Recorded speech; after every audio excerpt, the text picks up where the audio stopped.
Welcome, everybody, to Broadcast Team Alpha, where we bring you cutting edge conversations while exploring the quantum possibilities. And we are really going to do it again tonight. You know, there is so much coming out. Everywhere you look, there is new information coming out. Things that have been buried since the beginning of time are starting to come up to the surface. And we've got even more that's going to be divulged tonight, if you will. I'd like to thank you for joining us. If you'd like to join us on Sundays for a mastermind think tank, so to speak, it's really manifestation. We come together, we image what we want in the world, which is mostly peace during this transition, safety, blessings for the people who are doing their job and, sacrificing their lives, but to keep our family safe and the people around us safe. And we envision it and we meditate. And I have to tell you, there's a lot of beautiful things that have been coming from it. If you'd like to join us, you can go over to Broadcast Team Alpha and send us an email. Just fill out the text form and we'll send you the Zoom link to the Sunday meeting. And you can come hang out with us and see if this is for you. Also, we just want to do a shout out to our friends over at the Conscious Awakening Network. All kinds of good stuff going on there, including we are streaming there right now and over in 40 platforms now. We're just really having a beautiful expansion time here. So without any further ado and with a whole lot of gratitude, Aage, please introduce our guest. Yes, thank you, thank you. This is going to be fun because we have a very special guest with us, one that is really don't need any introduction, but I'm going to do it anyway. Because we have Tony Rodrigues with us. You know, everybody knows, unless you're living under a rock, everybody knows about or heard about the secret space program. Tonight we will hear about that from our guest who was part of it. And he's going to talk about what he experienced. He spent 20 years in this space program. He came back and regained a lot of his memories from it. He has written books about it, and he's on the speaking circuit everywhere, conferences and being interviewed all over the time. And I want to mention those books, the titles, so we have it up front, because you really need to go and look what's in those books, because this is very special. He has one book with the title Beyond Sight, The Hidden History of Remote Viewing.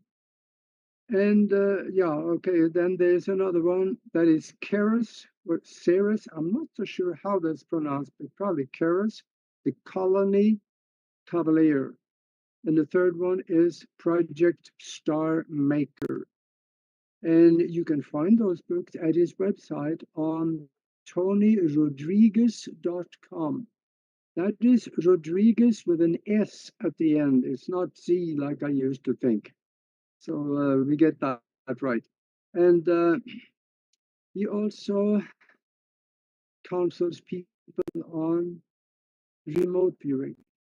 And if you have a slight suspicion because of strange dreams or memories that you don't feel like are yours, that you may have been part of a government program or a space program or something like that, get in touch with him, because he counsels people on how to do that, and there are things that can help you regain that memory. So now, without any more, welcome to the show, Tony. Hi. Welcome, Tony. Thanks for having me. I'm happy to be here. Great.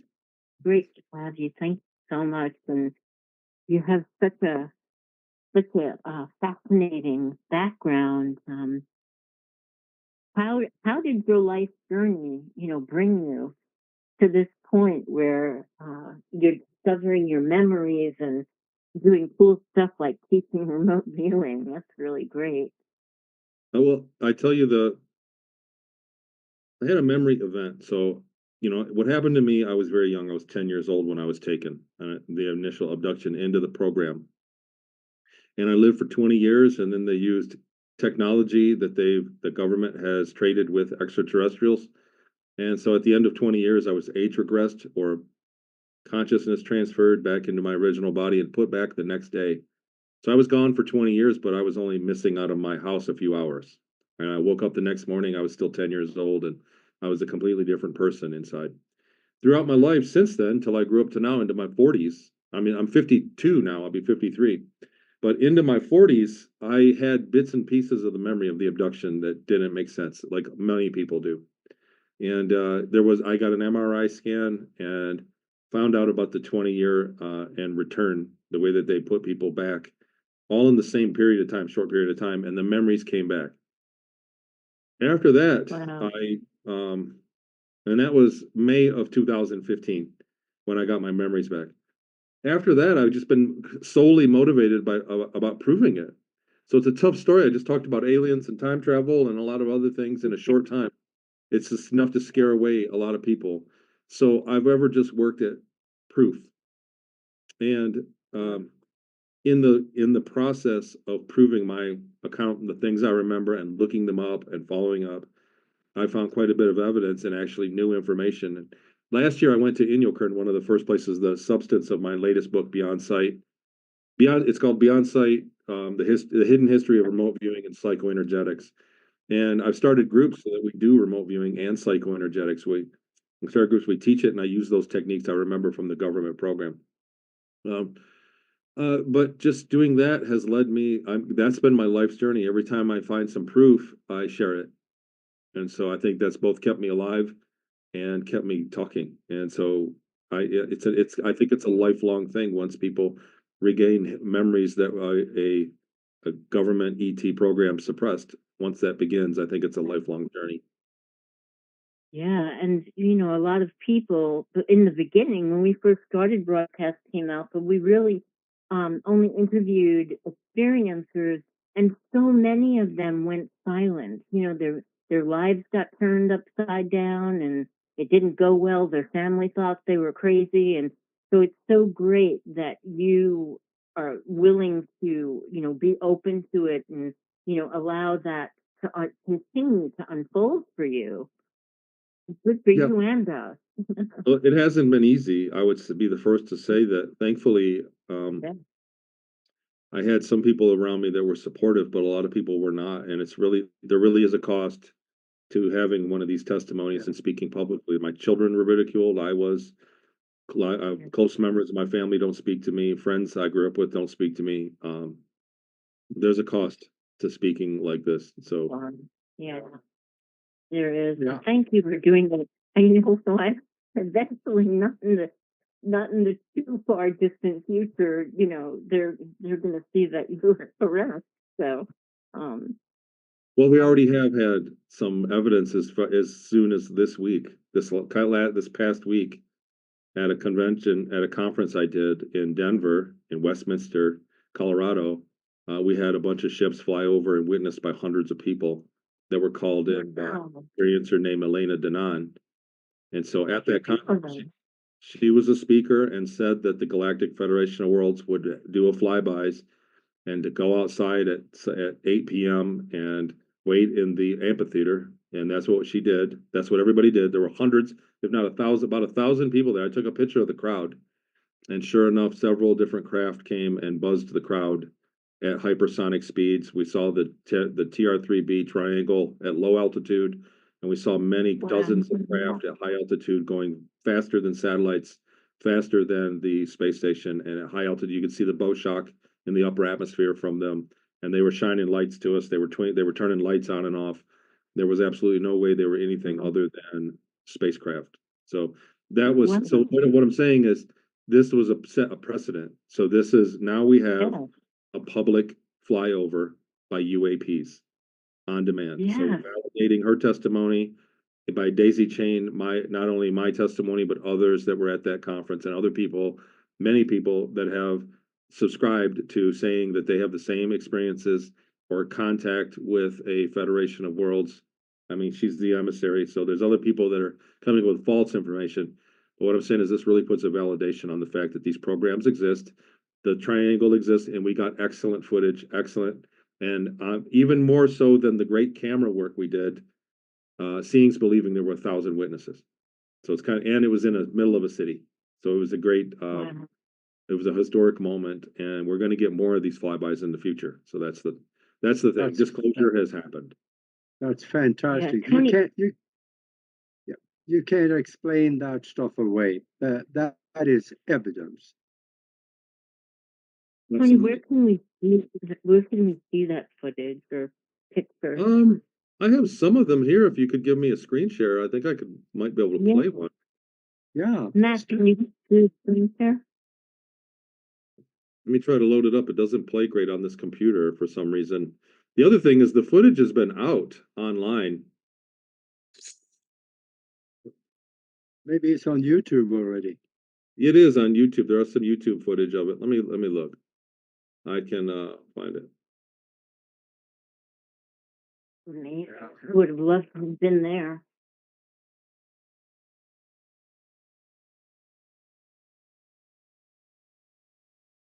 Okay. Okay, no problem. Okay. Maybe I can get you the link in the chat. That'd be great. Just a second. Yeah, but when you were in the program for 20 years and then they wipe your memory and bring you back, what kind of technology is involved in doing that? Do you know? You mean specifically for the memory wiping? That too, or even the age regression? So, I've talked about this at length. That's a great question. And a lot of people have asked it in the past, like, tell us how it happened. So in the chat, I put a link to off my YouTube channel. There's a 3-minute video of the flyovers. There are many more videos that show them from different angles. So even as impressive, this is one of the better ones.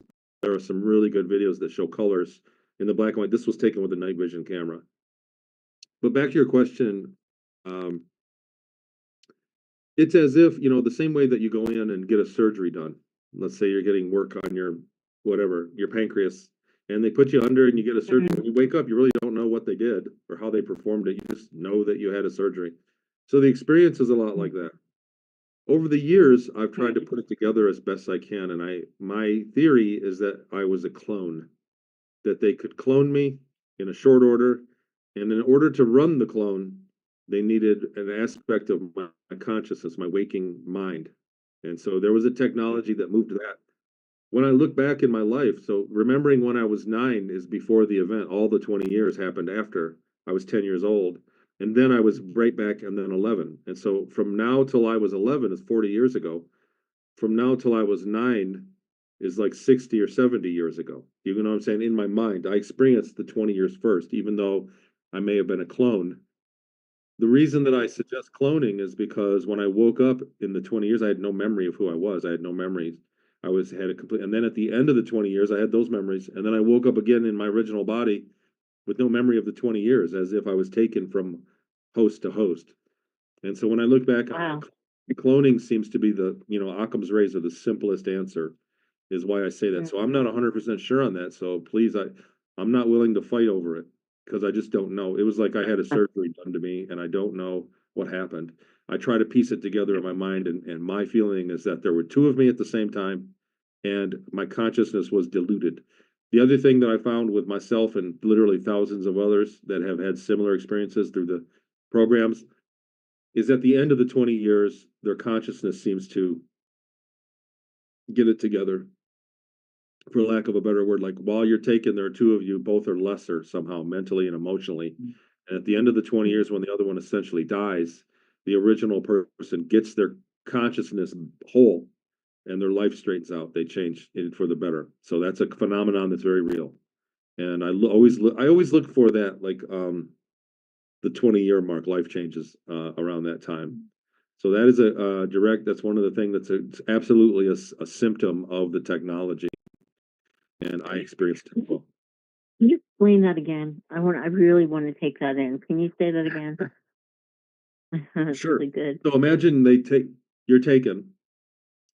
Let's invent somebody called Johnny. Johnny's taken when he's 10 years old, and now there's two of him.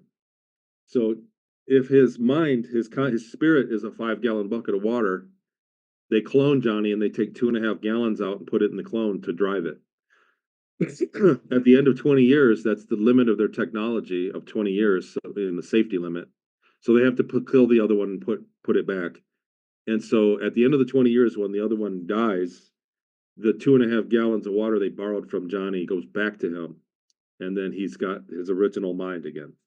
So it seems like somebody Wow. to be very intelligent, very astute, somebody always on time. All of a sudden, they get abducted into these programs, and now they're never on time. They have substance abuse, emotional problems, relationship problems, and all of a sudden, 20 years later, it just goes away, and they snap out of it, and they're fine. They don't know why. I will say this, Wow. like, give you an example in my instance. Yeah, I was the top Mm-hmm. 5% of the school. I set the record for the SAT scores in my early grades, and I went to E's and E's the following year, and I eventually dropped out of school. During my teens and 20s and 30s, not the 30s, it was, yeah, in the 20 years till, yeah, my teens and my 20s, I couldn't keep a girlfriend. I was emotionally stunted. I was emotionally damaged person. And so whenever I would get a relationship, it would not last long because I wasn't there emotionally. I was a mess. At the end of the 20 Right. years, literally at the end of the 20-year mark in my life, when the other me died and I was 30, within 6 months, I met my wife and I stayed with her for 23 years. So I was emotionally Wow. overnight. Overnight. It was like not a problem. And I stayed in a long-term relationship, was healthy and wonderful. There were no drama, no problems. And it was overnight. And then when I look back on the timeline from the date I was taken, April 15th, 1982, and roll the clock forward 20 years, that's exactly how it worked. And so Wow. this is something I also see over and over again. I always ask people, I try to get it down when I work with people one-on-one. I try to determine the intake event, when they were taken, when did it begin, and they usually have a few different answers, and then we settle it down to one, and then I add 20 years to it. I go, well, what happened here? What happened 20 years later? I Mm-hmm. add, and they go, how do you know that? A lot of people go, some people go, nothing. I don't know nothing, but a lot of them, if not most of them, go, wow, how'd you know that? My whole life changed. And that's a common denominator. Wow. That's a symptom of this technology. Wow. Interesting. Really. So you're taken and things are kind of chaotic then Well, there's until just you you just get. diluted. So imagine your mind is a light that's running you. Your body is, it's a light. And then now I make two of you. Now the light is half as bright for each of you. It's like that's really the experience. And so when the other one dies, the light returns and you're twice as bright. And I see that we see that change. Yeah. That's absolutely Well, true. Hmm. think they monitor people in the program, that are on Earth. Well, there are different levels of monitor. So in my life, I have electronic hacks all the time. So I'm a public Mm-hmm. figure in ufology with a tall tale. So I'm a victim. Mm-hmm. There are people trying to intercept my communications on projects I work with so that they can steal them. And many of the things I worked on and was the first to speak of were stolen and Right. plagiarized by other people and put out.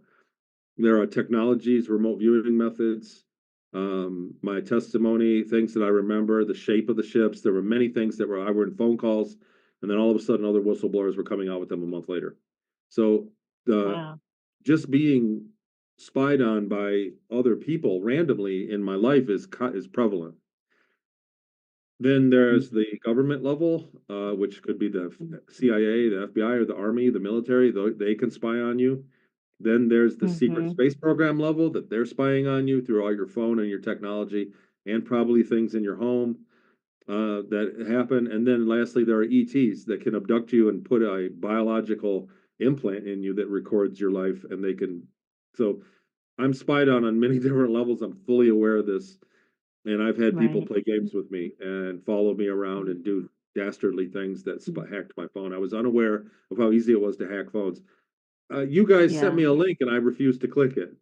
So that's a security measure because It's expensive when I Yeah. clear my data up. After I get hacked, I've got to reset and purchase new hardware and reset all of my devices. It's an expensive affair, and it happens to me monthly. Mhm. It happens to me on a monthly Wow. basis. So there are times when I have purged data breaches and found out that it wasn't one or two people hacking me. There was upwards of a dozen people hacking my data. And so I'm in the public Wow. eye. This is what happens, and it's comes with the territory. Not only that, but that the data of my loved ones as well. And it's just Yeah. it's a despicable thing, but it's the world we live in right now. You're probably unaware, and I'm willing to say that there are people listening to this that are Oh having yeah. been spied on by people in their life that have no idea. They're not aware of it. I People want to know. I mean, they want to know the results of their project with you, or like, Well, firstly, I mean, they want to see if I'm you a know. fraud, right? So if I were Oh. somebody, they want to tack my phone and wait for me to tell my girlfriend, oh boy, it's all BS. They fell for it, right? Or I'm gonna next time, like they want to catch me in a lie, and what they really find out is that it's Mhm. real. But then the other thing Mhm. is, I am developing remote viewing products. I'm developing out of body products, binaural products, based on the classified military program that I was in Inyokern in this book. Yeah. Based on what I remember from my visit there in 2023, a lot of new memories come when you actually go back to the place and smell it and feel the humidity and look at it. A lot of memories were spawned, and I got a lot of information that is valuable. And so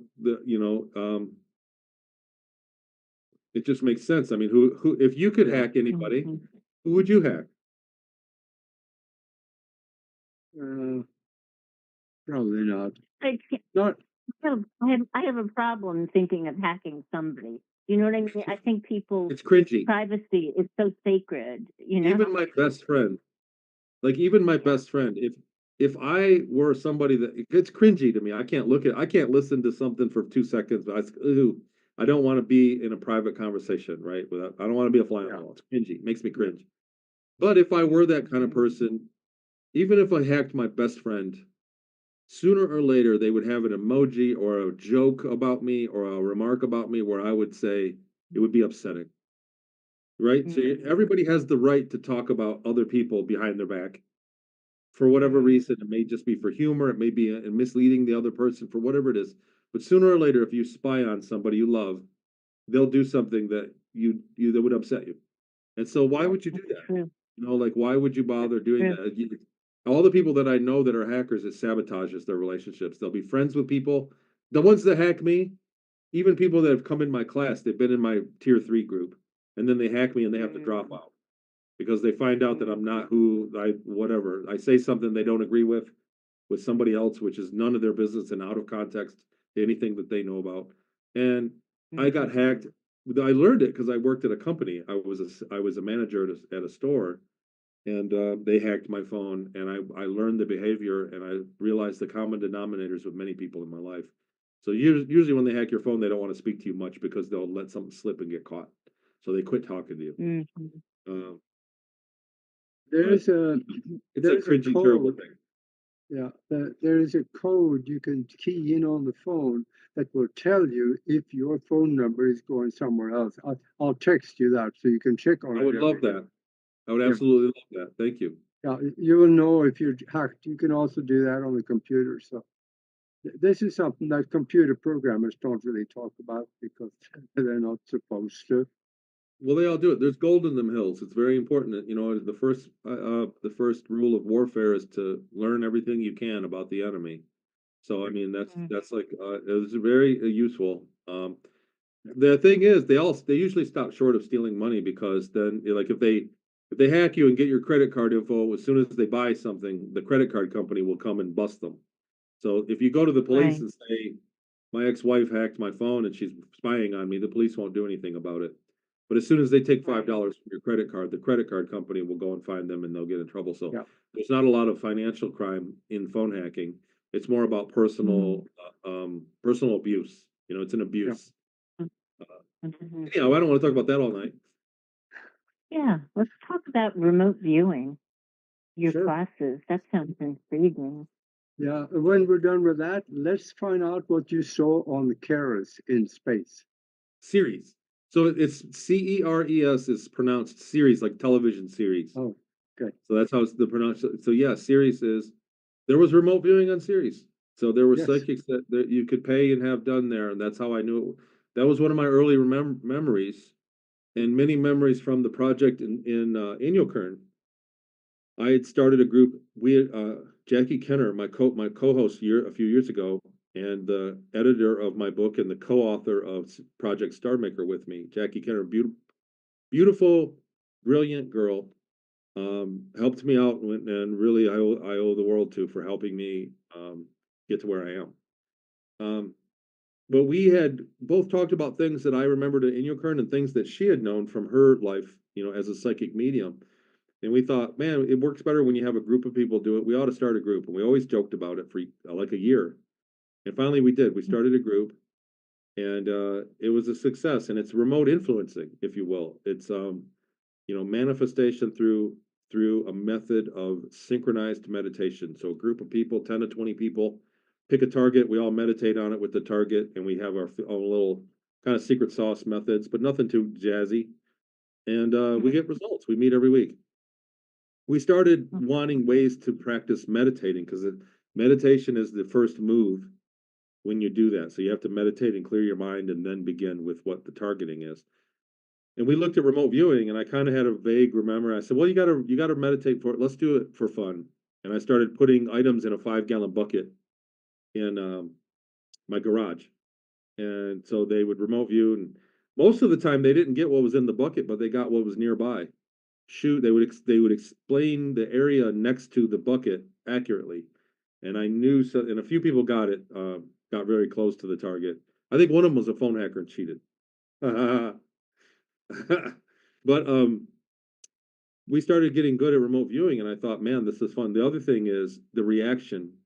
So we were doing these meditations and having these targets, and it was satisfying.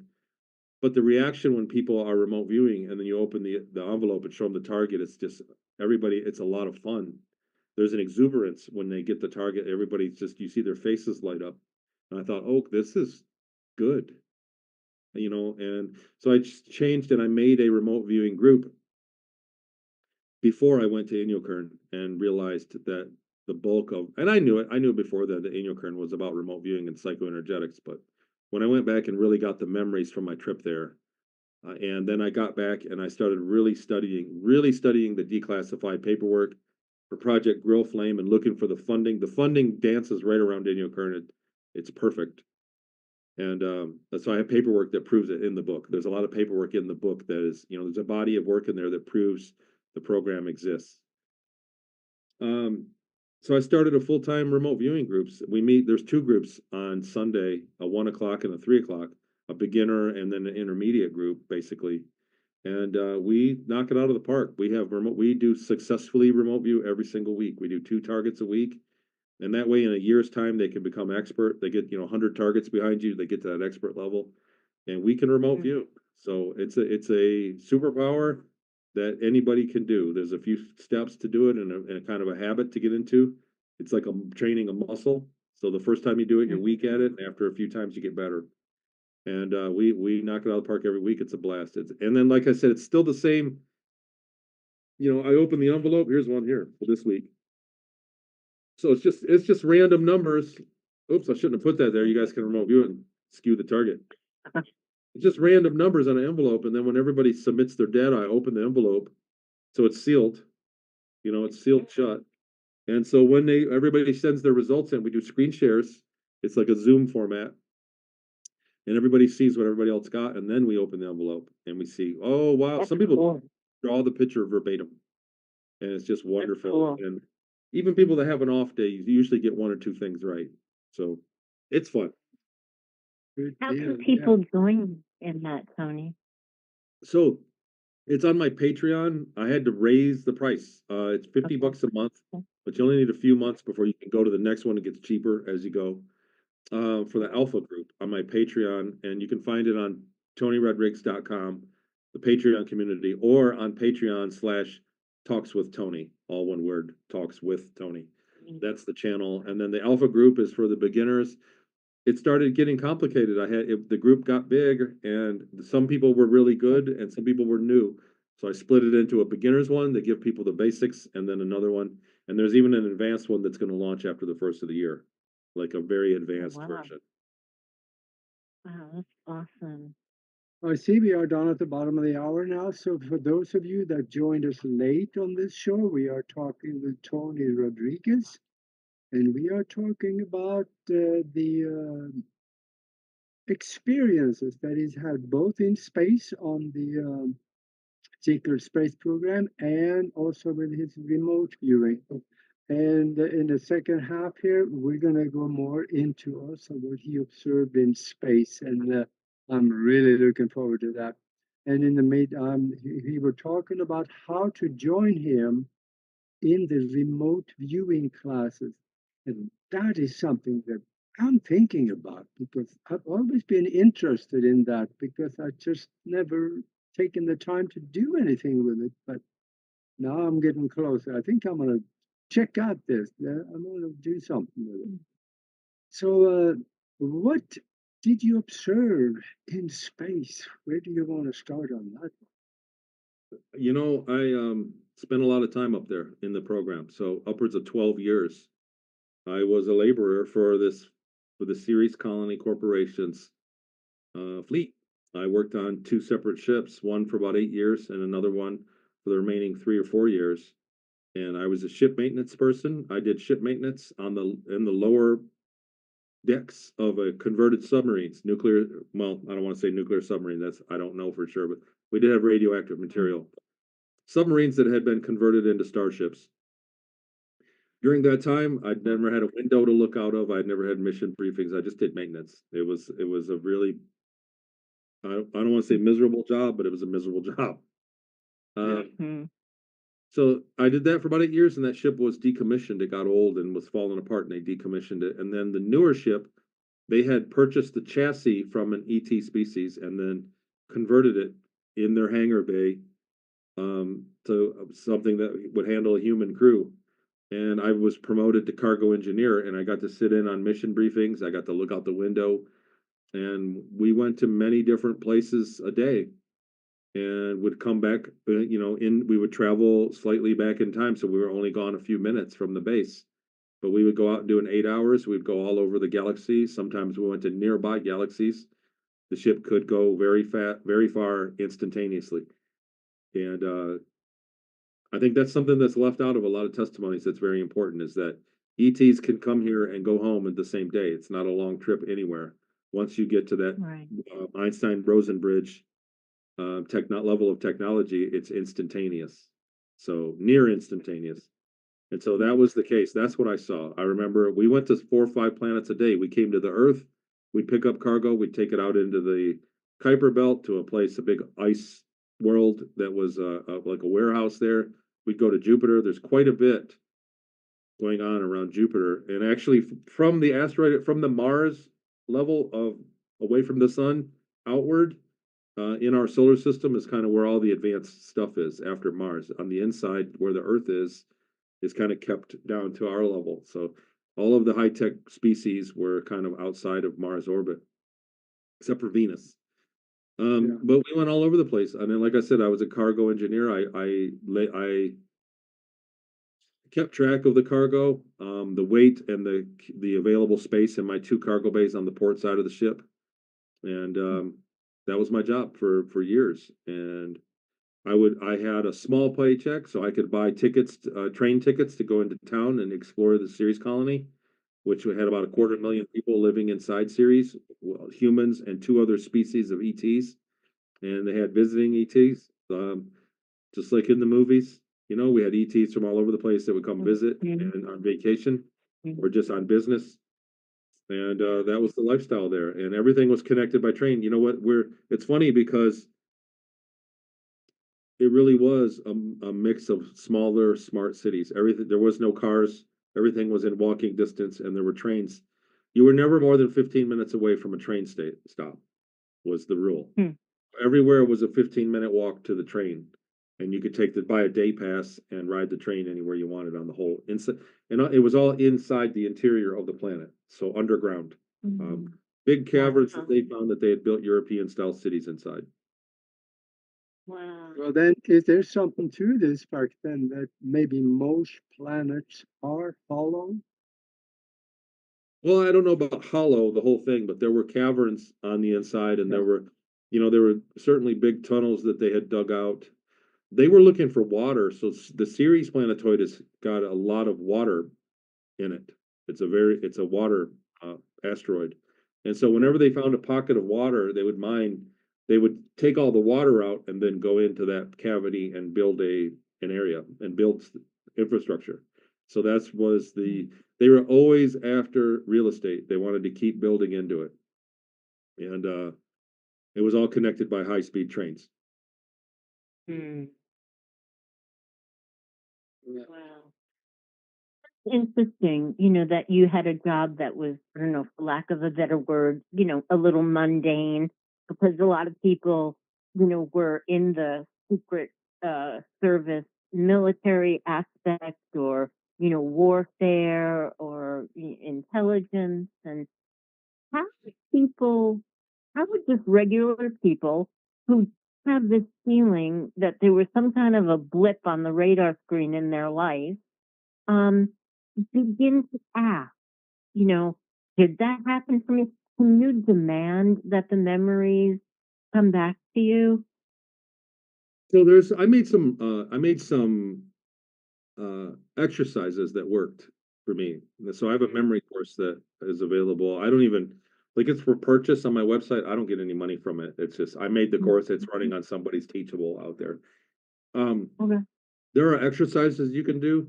So we've seen a real. There's been a real fad of people that have come. When somebody comes and tells me they were the commander of the star system of whatever, I was a super Right. soldier, commander of the Lyrans, general of their army. Yeah, I know I him. killed millions of people, and I was it's a red flag. So that's Yeah. just, why? Because the people that are in command up there don't come down here. They're Right. staying up there. The people that were in command of me, that were running everything, lived in Ceres permanently. They weren't on a Right. 20. So the people that were coming from Earth were labor. So when somebody Hmm. tells me they were up there and they were a general and they were lived for 20,000 years and they were the general, it's a red Hmm. flag to me. And I really I don't doubt that something happened, but I doubt the accuracy of what they remember at that point because it doesn't fit. Hmm. For one. For Right. two, there are a lot of people doing hypnosis, hypnotic regressions that are telling people false memories because that's what they want to hear. It's a business. And so they're charging people $200 for an hour. And they're saying you were a super soldier and you were the commander of the Starfleet. And the people are looking for something to give them some self-esteem, and they run with it. Yeah. I've had people come up to me at conferences and say that they were a super soldier and all these things. And I say, well, what do you remember? And they go, well, I don't remember any of it. I said, well, what are you talking about then? They said, well, they told me I was. I went and got a regression and they told me I got to read a Hmm. tarot reading and they told me I was. So what this is clouding up the water. Yeah. You know what I Yeah. mean? It's clouding up the water Sure. for legitimate people. So instead of debunking people that they can't, that are legitimate memories, they're burying them. They're burying the needle in the haystack under false testimonies. And these are dime a dozen coming from everywhere. So believe me, anybody that was in charge of anything significant up there isn't down here. Okay. That makes All sense. right. That makes good sense. Yeah. Mm. Now, in Ceres, that was one place that you've been. Um, do you know anything about what's going on our moon? Well, currently, so I was out of there right around the year 2000. So my memories of the political structure and the way that it was working up there was back in 2000. Right? So Okay. anything that's progressed since then, it's only that I've heard from my friends. And like I said, Elena Denon, who summoned a Starfleet to fly over our conference last week, I have to trust Mhm. that. You know what I mean? Like when people come forward and say they tell you the story, they have evidence. I have evidence that supports me of things I remembered that checked out. So many people have zero evidence and they claim a position of authority in this community. And I just have to say to them, "Where's your starships flying over your conference?" So show me a triangle and a bunch of hypersonic craft flying over your conference, and I'll believe what you're telling me. But Elena did not did that. She called it out, and it happened last week. So according to her testimony, on the moon, they're building a lot of technology to release to us post-disclosure that's going to bring us into the next century almost overnight. Many other whistleblowers and other people that are not whistleblowers but have people on the insiders have said the same thing. The future will happen quickly. Somebody that I've been interviewed with, and I really love his work, was Jay Widener, and he said that. He said the future. I have it on good authority. The future will happen quickly. So once it happens, it'll be almost overnight that we go into, the next era of technology. So there are stories, like I said, Elena, who's proven her testimony as with a resounding exclamation point last week, has stated that there are factories being built on the back of the moon to facilitate the Earth with technology once there's a disclosure and the official laws banning disclosure are lifted. So there are laws that prohibit them. The ships that flew over our conference, the alien ones, were limited to 65 miles above the Earth. The Earth Alliance, the triangle that flew over the conference, was at low altitude because it was a United States aircraft, secret space program craft. And so until those laws are restricted and we actually allow the ETs to come here, it doesn't matter what's going on in the back of the moon. But there is an effort, and there is that. What happened is good news. What happened last week is good news. It was a historical event. They extraterrestrial craft and secret classified anti-grav United States craft flew openly over a public venue last week. So this is the first week of a historical time, and they're going to do it again. So that's the other thing is, between me, you, and the fence post, they're planning on doing it more. Cool. That is wonderful. Yeah, and I always thought there was something to her, especially after her and Dan Willis, they put together an electronic crystal contraption they were able to communicate between her house in Ireland and somebody in Japan that was playing music on hers, and there were no electronic connection. It went through the ether. So when that happened, because that technology was given to them by Yenhan, then the Pleiadian, and that was so phenomenal that there had to be something to that because it worked. So Dan Willis, I love, he presented at that conference as well, and he's continuing to work on that program. I think oh gosh, damn, I'm so sorry I don't have his website off the top of my head, but I know he's got a YouTube presence, Dan Willis, and it links to everything. But they're continuing, him and great guys like Chris Sassone and Kent Noonan, they're all working on the science team, and there are other people that are working on similar technologies as well that are based off the science. In my book, there's chapter 3 in my book, Beyond Sight, is dedicated to crystal technology and how they can imbue water and how it may have been being used on us, on the public, all along for thousands of years. That I found credible evidence of this and presented on it. That's some of my new information that I'm presenting this year, is that the science behind that, what you just described, the Pleiadian crystal science from Jen Han coming through Elena to Dan Willis, that's being developed, those scientific principles, I have found evidence that they've been being used on the public at large for the whole time, since Egyptian times. And so there's really credible evidence for that. So this is an ET technology that we got to get our heads around. The crystals, the quartz crystals, and the way that they work in conjunction with human thought is extraterrestrial technology. So it's all good. It's all good news. Yeah, speaking of technology and the human mind, when spaceships are traveling through another star system and back in the same day, is that technology faced with consciousness, or is it all technology? Well, it depends on the ship. So there's not just one species or level of technology that's up there. So when so we're one species of humans. right? We like to think that racially we're different. We're not different. We're all one species of people. Look at how many different kinds of cars there are on our planet. Trucks and Right. semi trucks and sports cars and SUVs and little cars, cars that have the steering wheel on the left, cars that have them on the right, gas guzzlers, fast cars, slow cars, ones that have can go for electric cars. Spaceships are the exact same way, but at times the trillion different species and worlds that they come from as well.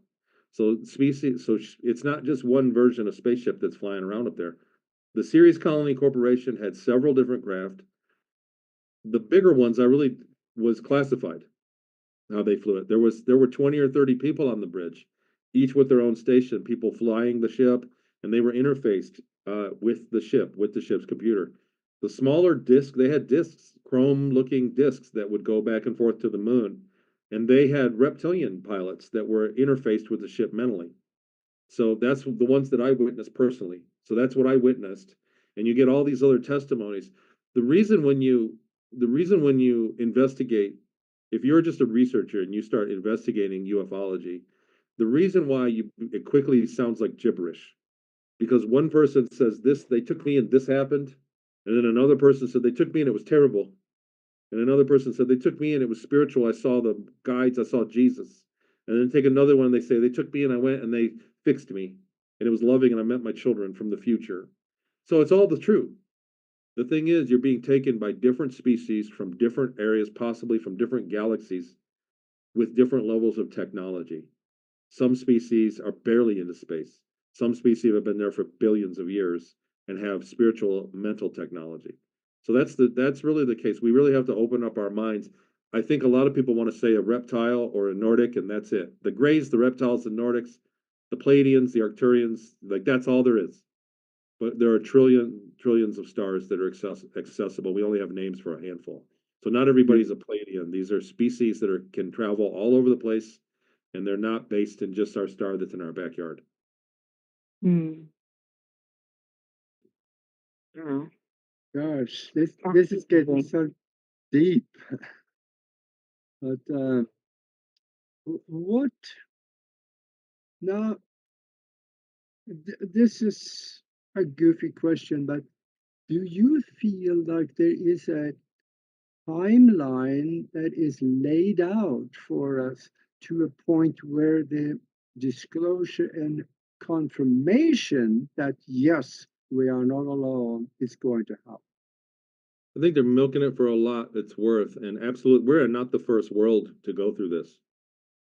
We're not.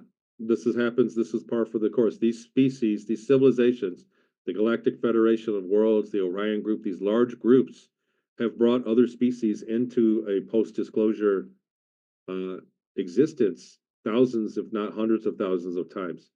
So happens all the time. We are not the first. Like they knew exactly what the car was going to do. They knew exactly what electricity was going to do for us. They knew exactly what the internet was going to do and what would happen. That timeline, it's happened many times on many other worlds. And so they know how to maximize it to their benefit, to keep us in the dark for as long as they can, to get the most out of us, and then to disclose in a way that also maximizes the benefit of the whole. So that's what you got to trust is what's going on. We have a lot of birth pains going on right now to a disclosure that happened. It might happen tomorrow. It might happen. It might be 10 years. Who knows? I don't know. I think that disclosure is like, I always tell people it's like a cake and it's in the oven. And when it's done, they'll pull it out and we'll disclose. But disclosure has already happened. Yeah. I sent you guys a Right. link of a video of spaceships last week. Um, but as far as the timeline, to answer your excellent question, by the way, yes, they have a timeline. They know exactly they know exactly what society is gonna react to. They know exactly what's gonna happen. They let's face it, they have a psychological profile on all of us with a phone. The Yeah. AI has a Right. psychological profile on all of us. If you're scrolling on your phone, they know what your psychology is like, and they're testing. It's a temperature, and once it gets to a certain temperature, they're going to disclose. And so, the thing is, the world has changed a lot in the last 10 years, a lot. Mm. So Yeah. it's continuing to change. If anything, it's changing quicker. So disclosure is going to not be that big of a temperature spike. You know, Yeah. it's not going to be the big deal it would have been 20 years ago. Yeah, I think also though that because of their mind technology and other technologies, they have been able to look at the future, so they know what we are going to do and develop into being able to do. Probable futures are they can look at probable futures, and they have Yeah, technology that are people that are alive to put implants that send information back in time. So they do have a good read on it, but it's not etched in stone. So the future yeah, is changeable, but they have an idea of probable futures. And when we hear about things from the distant future coming back for us, you it's not the gospel. You don't have to fear that. And like a lot of the gray agenda that the grays are us in the future, that's not true. I don't believe that's true. They're just sneaky. They're just a sneaky. Some of the grays, not most of them, are sneaky, and they don't have interests in human interests. So there are species out there that could care less about us. There are species out there that love us. That look nothing like us, and some of them Mm. get it that we're all essentially one organism of the universe, and some of them just are worrying about their own perspective, and that's what we've got. It's not a good and evil thing. It's what they align to and what they see us as. A lot of species don't respect us as advanced beings because if you look at some of the human behavior and wars going on and things that happen, the way people victimize each other, still, it's hard to make an argument against them. So but we're changing. We are this next generation of kids coming up. I'm very proud of as much as all they're going through and the woke culture that they have to endure, the spirituality of these children, I'm very proud of. My kids that I watch and their friends coming up, I'm very proud of this next generation of people. yeah, yeah. When you were out there, did you see spaceships looking like pyramids? Because the reason I ask is because twice now there's been a huge pyramid, and there's videos of it on YouTube. This huge pyramid drifted across the sky of Moscow, Russia. It happened twice. Everybody saw it. So the pyramidal shape is common. Yeah. I didn't see any ships personally, but we heard kind of water cooler talk about them. We were aware of in our fleet of ships, there were ships with a pointed front end that was radar that looked like a B-50, like a stealth bomber, and they were rounded and tapered in the back. So those were the cargo ships, and then the battleships were giant triangular ships that were stealthy. So we get um, artist renditions of these ships with all these sharp edges, that are all look technical. That's not the case. All the ships that I remember were very smooth, very streamlined, and radar minimal. So all the ships that I remember were very smooth, all of them. Yeah. When you mentioned the TRB3, but people out there said, yeah, there's no such thing. They don't have that kind of technology. I don't believe in any of that. Go to the US Patent Bureau. It is patented. There's a number on it. I have seen the patent. I'm a I saw patent one fly holder. over last week, Yeah, last Friday. yeah, One flew over me and in front of 1,000 people. The link is in that video. I sent you the link for that YouTube video. Please yeah. share that for anybody. That was Friday. Mhm. There is evidence this exists. And go to the patent bureau, read that patent. It's amazing. And there's a lot of patents out there that, in fact, there is one patent that I found that explains how they wipe somebody's memory. Interesting. The Yeah. process that I remember was that it was like a industrial strength hypnosis. They would give me chemicals. They were injecting chemicals in my brain, like Mhm. directly to areas of the brain, your speech center or your geometrical center of your brain. And then we'd sit through, it looked like an arcade. You know the big arcade games that you'd sit inside? If you know what I'm Mhm. talking about, the games that you actually sit Yeah. down at the curtain and you go in there and And they shoot move. monsters, Jurassic Yeah. Park, and those are. It would look like those. They'd give you a shot, they give you medicine or medication, and then you'd sit in there with headphones and watch an industrial strength hypnosis movie. And then they take you out and put you at another one, and there were 7 or 8 of them. If I remember that, I'm sure I don't remember it correctly how many there were, but there were a few different stations. It was like an arcade. and each one targeted a different center of the brain that they were trying to put a block, a chemical block or some kind of hypnotic block against. Yeah, believe I've that. seen it. We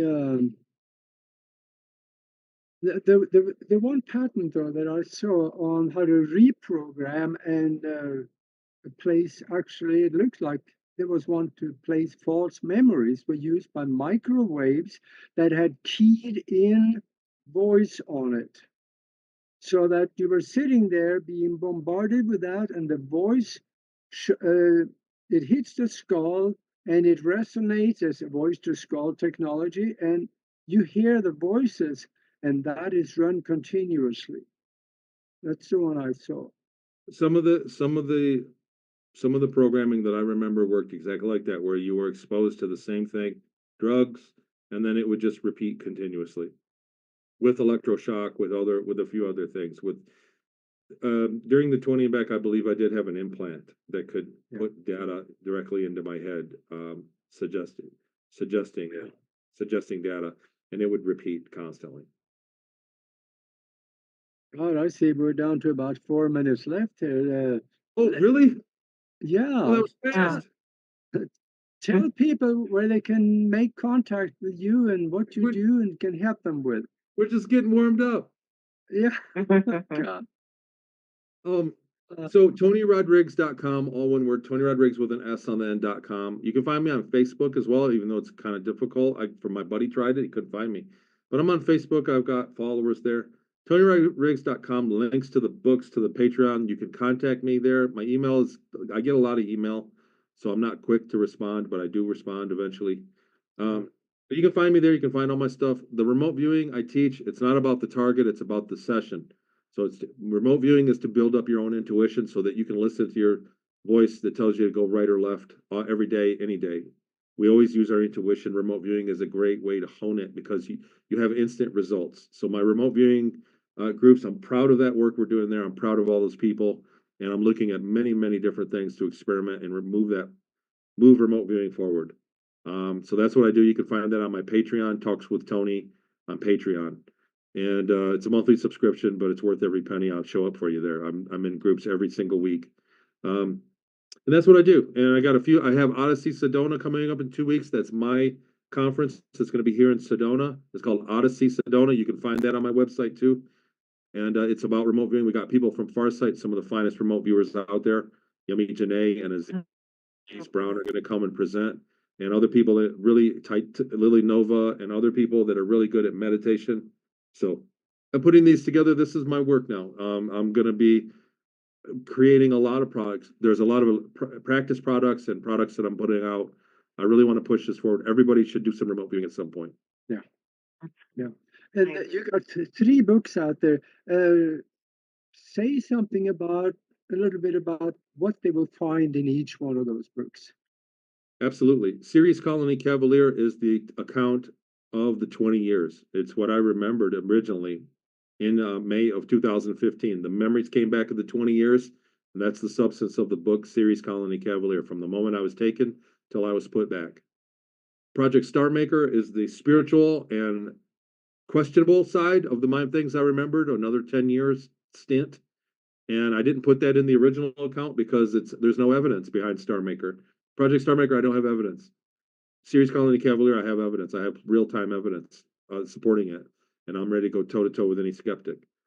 Project Starmaker doesn't have evidence, and I state it like that, but it's a read. It's the spiritual side of it. I learned a lot, and it's something that needs to be talked about. And then Beyond Sight is about my time in Inyokern and the evidence, and only the beginning of the evidence from the Project Grow Flame and from the timing of my time in Inyokern and the technologies that I was exposed to. It's not just remote viewing, it's psychoenergetics, influencing the targets, changing the time and the dimensionality of targets, and many more things, looking into the future, looking into the past, and how advanced the United States was, and the CIA, and McDonnell Douglas, and the FBI Special Services, and a host of other organizations were in 1983. They were very advanced, and I have a lot of that. It's a tell-all about that, and there's a lot of reading in there. You can go and just keep researching. I hope you guys do.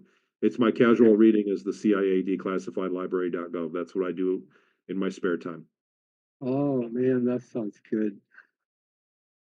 All right. Well, gosh, this was good. Thank you. Where are we at on time wise? We're Yeah. close. We pulled it right to the time. We There's got lots of time. conferences. Yeah. I just want to say there's lots of conferences, and that you please put that YouTube link up of that video. That's very important. That's history. That is history. They didn't fly that triangle over somebody that was going to vaguely remember it. They flew it over a crowd of 1,000 people after they said they'd be there at a certain time. That's what that video is. That is disclosure. We are getting disclosure. This is a huge event. Please put that link up and please check that video out and share it. Share it all over the place. It's being shadow banned. We had UFOs over us. There's the proof. 1,000 people saw it. That's only the first of many videos. There are dozens of videos. Some of them have different angles. They show the colors, the lights. This is irrefutable. These were hypersonic aircraft flying over, hypersonic in the upper atmosphere and over contested airspace, over a major city of Denver. And so that video is very important. We live in a historic time. This week is absolute history as far as disclosure goes. And it was all on the back of Elena Danon's testimony and her predictions. So please revisit her info. And and keep your eyes open. These conferences, there's going to be more of these flybys. This is the next ratchet up. This is the temperature has gone up on disclosure. So stay tuned. That's good. Awesome. Thank you. Thank you so much. You're very welcome. Thank you for having me. Yeah. It's an honor to be here. Yeah, this is wonderful. And I'm hoping that you can come back sometime later on. And I'd love to. Yeah, that'd be great. Okay. Thank you for